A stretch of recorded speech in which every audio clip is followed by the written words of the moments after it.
What is True Spin? 4 songs you know by heart. Outrageous myths you can't believe.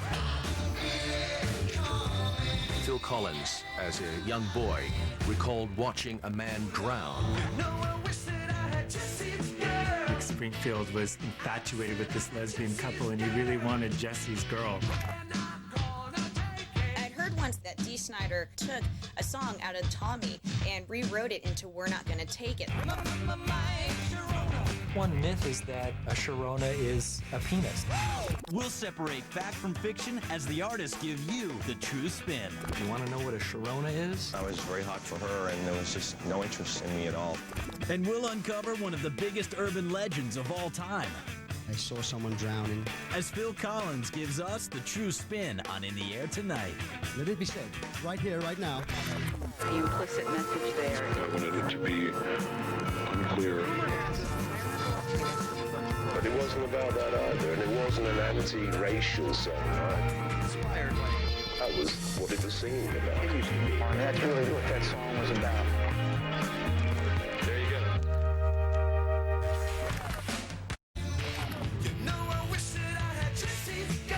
And later, could Jesse's Girl have been written about a lesbian? When True Spin returns. Coming up. Rick Springfield gives us the true spin on Jesse's Girl. There's something taboo, but it was a real simple message. Stay tuned.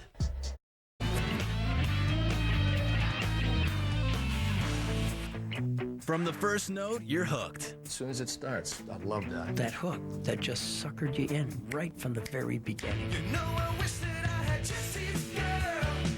In 1981, Rick Springfield had his first big hit, which even surprised him.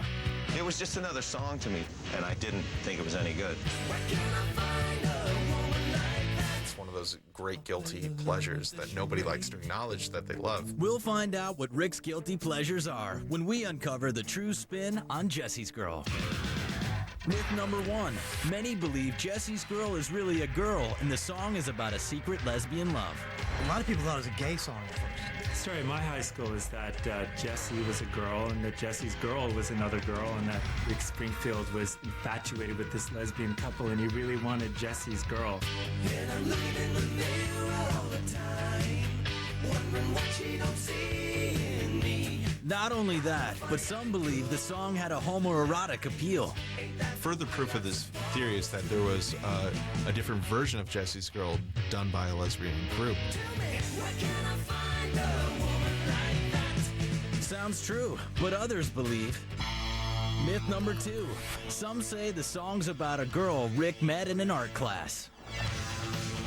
I've heard that it was always a girl that was in a stained glass class. There was a girl in the class that he had a crush on, but she was already spoken for, kind of had another boyfriend. I think his name was Jesse, and there came the whole Jesse's Girl. Jesse's got himself a girl, and I want to make her mine.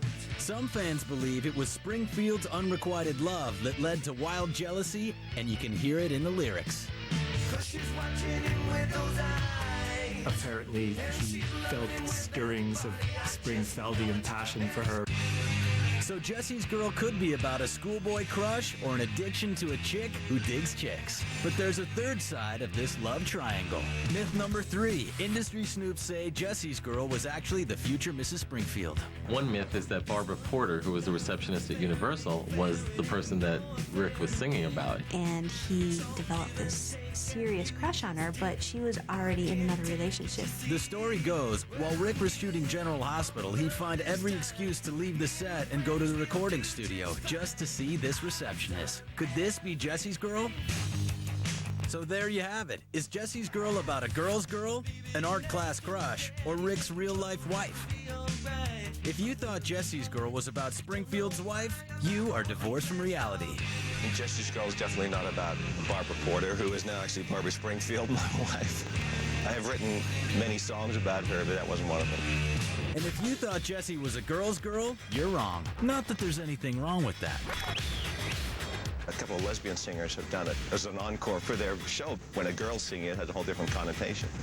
But I wrote it very, heterosexually, I assure you. Here's the true spin.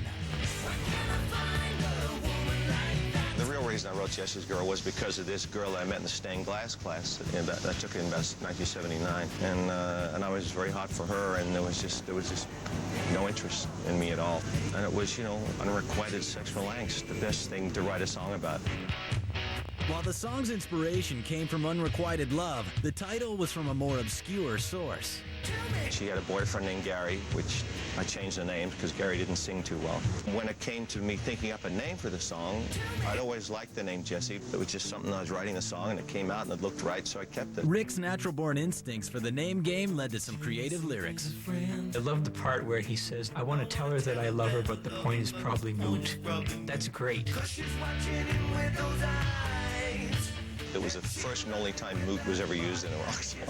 There's not a lot of words that rhyme with cute. My first choice was some horrendous line about seeing her in a bathing suit.